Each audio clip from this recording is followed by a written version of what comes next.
no meu entender, a história é uma ciência, embora essa seja uma questão que será sempre um permanente debate.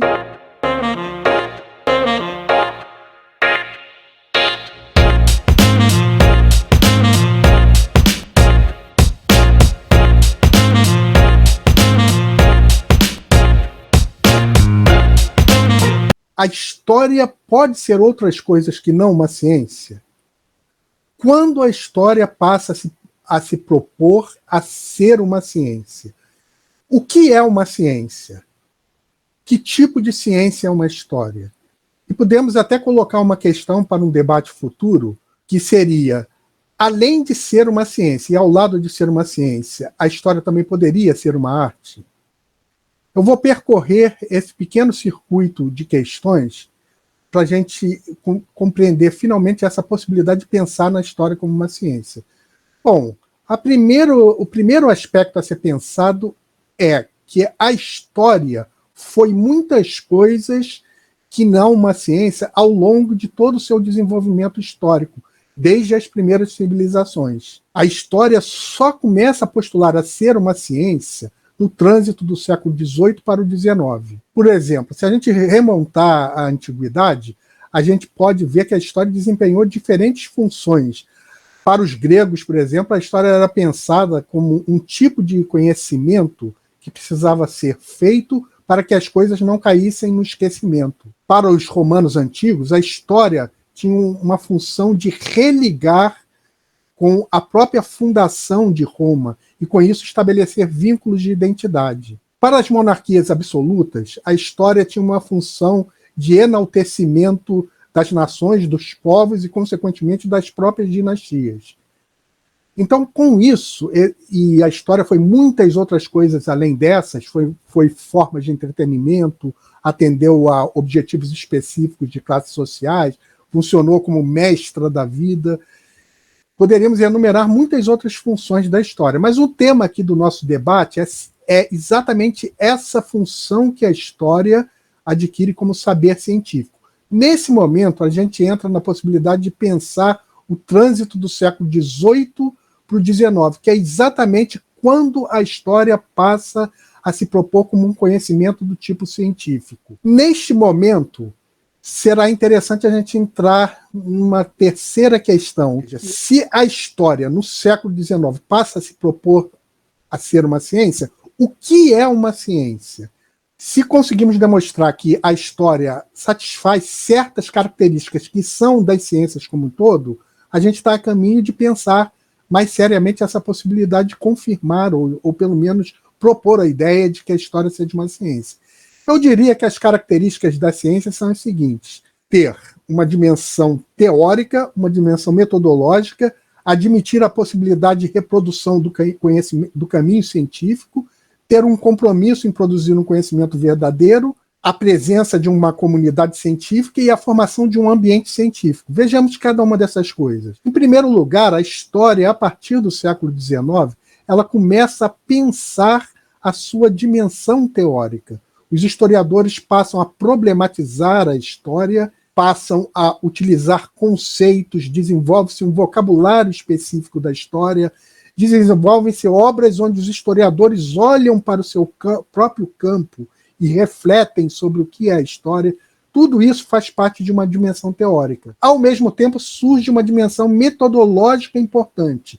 E essas duas coisas, teoria e método, são, na verdade, os pilares de todo conhecimento científico, seja ele qual for, seja biologia, física, química, ou seja a história. A metodologia para a história expressa-se muito centralmente em torno da questão das fontes históricas. Afinal, as fontes históricas são exatamente o que permite que os historiadores façam a sua viagem metodológica através do tempo.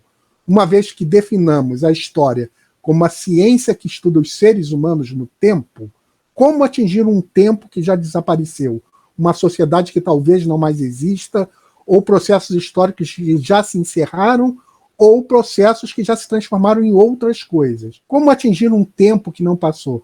As fontes históricas entram no centro da metodologia da história. E é exatamente no século XIX que os historiadores se preocupam e se ocupam de construir uma metodologia para coleta, para análise, para entender a diversificação de fontes históricas. É um momento onde surge uma crítica documental. Então, nesse momento, a gente pode dizer que surge sistematicamente uma metodologia da história. Temos, então, a segunda condição para ser uma ciência, depois de se desenvolver uma dimensão teórica, que é a questão do método começar a ser desenvolvido de uma maneira mais sistemática. O terceiro ponto que eu queria comentar é que toda ciência parte do pressuposto da possibilidade de reprodução do caminho científico. Numa ciência como a química, é muito fácil a gente entender isso, porque um determinado químico quer misturar uma substância com uma outra, sob determinadas condições de temperatura e de pressão. Faz essa mistura, sai um resultado. E fez-se aí uma experiência química. Ele registra isso em um outro químico, em um momento posterior, pode reproduzir essa mesma experiência, fazendo as mesmas misturas de substâncias sob a mesma condição de temperatura e de pressão. Esse modelo, a gente pode pensar o seguinte: bom, a química pode reproduzir a experiência científica. A história não pode, porque os acontecimentos históricos, uma vez ocorridos, eles não serão mais reproduzidos. No entanto, e esse é que é o ponto importante, o caminho que o historiador fez para desenvolver as suas reflexões, este sim pode ser reproduzido. E é por isso que os historiadores passam a ser muito ciosos em registrar as suas fontes, em registrar os diálogos teóricos, bibliográficos, metodológicos, a partir dos quais eles desenvolvem suas reflexões. Ou seja, mesmo que a experiência histórica em si não possa ser reproduzida, e não pode, obviamente, o caminho que um historiador produziu para chegar às suas observações, este pode ser verificado por um historiador posterior. Ele pode ir ao arquivo e verificar que aquelas fontes citadas pelo historiador que produziu o seu caminho científico historiográfico, aquelas fontes estão lá em um arquivo, e assim por diante. Ou seja, eu poderia dizer que, nesse sentido, a história satisfaz sim essa terceira condição para ser uma ciência, que é a reprodução possível do caminho científico pelas gerações seguintes de historiadores, que podem estudar a obra daquele historiador anterior, retomando o seu caminho científico. Bom, agora entramos na quarta questão importante para uma ciência e vamos ver se a história também não a satisfaz. A quarta questão é o compromisso de produzir um conhecimento verdadeiro. É claro que determinadas ciências, em determinados momentos de sua história, podem ter tido a ambição de chegar à verdade absoluta. Mas isso não é o mais importante. O importante para a ciência é que ela tem esse compromisso de produzir um conhecimento verdadeiro.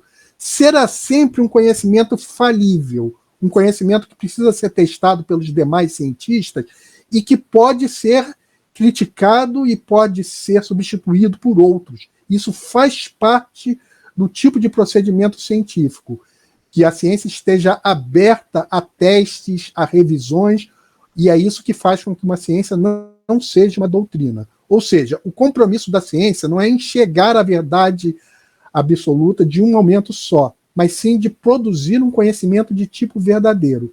E é exatamente isso que a história faz.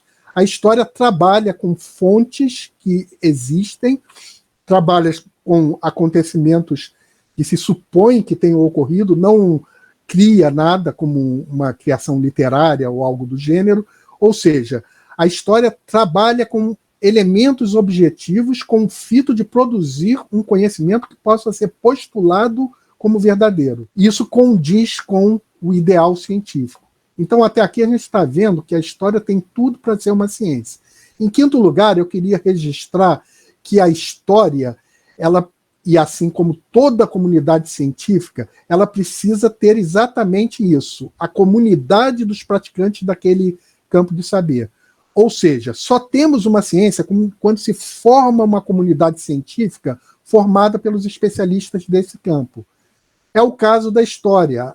Quando ela entra dentro do século XIX, a gente começa a ver nitidamente a formação dessa comunidade científica de historiadores. São intelectuais que agora já são especializados em produzir o conhecimento histórico e não apenas intelectuais como a gente tinha, por exemplo, na primeira metade do século XVIII, que escreviam história, mas entre diversas outras coisas. A gente nota no século XIX essa tendência para uma especialização da história, aquele cientista especializado especificamente na produção do conhecimento histórico. E esse cientista, já adentrando também o ponto 6, ele encontra e forma para si um ambiente científico. Esse ambiente científico, onde os historiadores passam a frequentar, ele é a universidade, por exemplo. As primeiras universidades que aceitam historiadores nas suas cadeiras se encontram no século XIX. É o momento onde a história encontra a universidade e se estabelece nela. É muito importante a gente ter essa relação como um sintoma importante para entender que um conhecimento está se tornando ou já se tornou científico quando ele adentra a universidade. A universidade é um lugar por excelência da ciência. Ela não apenas produz os cientistas das gerações seguintes, através de uma série de estudos e uma possibilidade de ensino que vai permitir a sua especialização, como também a ciência, além de ser a universidade, além de ser um lugar onde se produz o ensino, é um lugar onde se produz a própria pesquisa. Essa união de pesquisa e ensino, que é tão característica da universidade, ela é fundamental para a ciência. E a história exatamente começa a satisfazer essa condição de adentrar a universidade, portanto, formar um ambiente científico a partir da sua comunidade de historiadores, exatamente a partir do trânsito do século XVIII para o XIX e o século XIX em diante até chegar aos nossos tempos.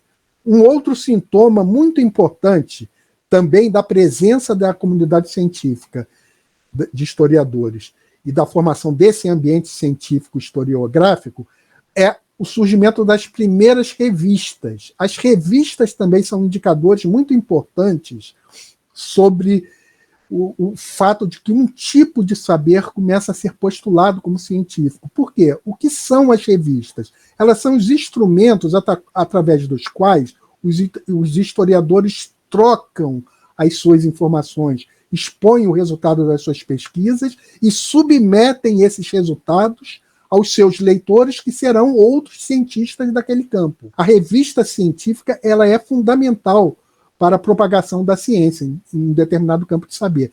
E é exatamente no século XIX que começam a surgir as primeiras revistas científicas de história. Mais um sintoma de que realmente a história pode, a partir desse século, século XIX, se postular como um tipo de saber científico. Nesse sentido, eu acho que a gente percorreu aqui os elementos que permitem que, digamos que sim, a história pode postular ser um tipo de saber científico. Eu acho que a gente poderia agora só fechar com uma questão, mas que pode ficar para um próximo debate. Além de ser uma ciência, a história pode ser também uma arte?